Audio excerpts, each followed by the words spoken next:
Saya telah berbincang dengan Presiden UMNO, Timbalan Presiden UMNO, 3 naib Presiden, termasuk Yang Amat Berhormat Perdana Menteri semalam, dan saya telah membuat keputusan untuk menarik diri daripada pencalonan Timbalan Speaker Dewan Rakyat. Sebab utamanya ialah kerana saya ingin menumpukan perhatian kepada kerja sebagai Setiausaha Agung UMNO yang memerlukan begitu banyak masa, lebih-lebih lagi dalam suasana yang mencabar yang kita tahu politik yang berlaku pada saat dan ketika ini.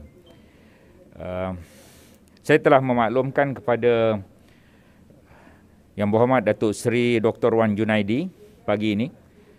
Saya juga telah berjumpa dengan beliau, ya, dan saya juga telah berjumpa dengan Speaker Datuk Azhar Harun mengenai keputusan yang saya buat ini. Oleh itu, Yang Amat Berhormat Perdana Menteri tentunya akan menamakan calon lain, dan tempoh untuk menamakan calon itu ialah dalam masa sehari dua ni lah. Sebab kalau tidak, dia tidak memenuhi 14 hari syarat yang dikenakan sebelum persidangan Dewan Rakyat pada sesi akan datang, iaitu pada 25 hari bulan 10. Itulah antara juga sebab kenapa saya perlu memaklumkan penarikan diri itu pada hari ini.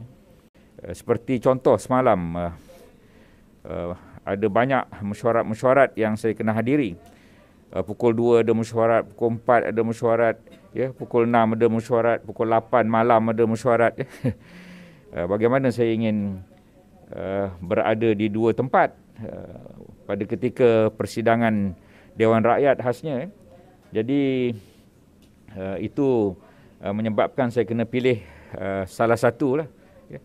Kemudian satu lagi kerana ada kawan-kawan sebut jika berada sebagai timbalan speaker itu saya dah tidak boleh nak bercakap lagi, ya. Di Dewan Rakyat ini saya antara yang suka bercakap, suka memberi cadangan dalam masa 5 minit, 25 cadangan, ya. Dalam masa 5 minit, 32 cadangan, dan baru-baru ni dalam masa 15 minit, 7 cadangan. Saya suka bangun dan bercakap dan bertanya dan mencelah daripada hari itu lagi, ya. Saudara ingat ketika saya jadi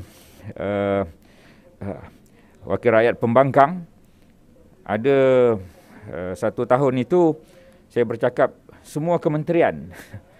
Tak ada satu kementerian pun yang saya tak bercakap. Jadi saya suka memberikan pandangan-pandangan begitu. Kalau saya duduk di kerusi timbalan speaker tu, saya nak bercakap apa? Suruh orang duduk, suruh orang keluar. Jadi fungsi saya yang aktif itu sudah tak dapat untuk saya teruskan. Jadi ini yang satu lagi sebab lah, iaitu yang satu lagi ialah daripada mula hari itu lagi Perdana Menteri yang mencadang nama saya, ya. Bukan saya yang melobi untuk jawatan itu. Jadi saya menghormatilah pada ketika itu untuk dicalonkan dan bersetuju atas pencalonan. Keputusan saya ini dibuat semalam dan dia tak ada kaitan dengan apa yang diputuskan oleh Perikatan Nasional. Itulah yang saya nak maklum. Tapi ada tak nama perkenaan baru itu dibincangkan pada perjumpaan semalam bersama dengan Yang Amat Berhormat Perdana Menteri?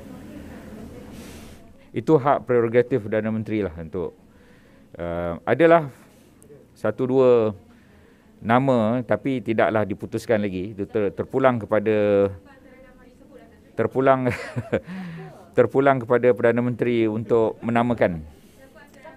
Saya harap daripada ahli-ahli Parlimen UMNO dan tak boleh saya mendahului nama daripada apa yang akan disampaikan oleh Perdana Menteri.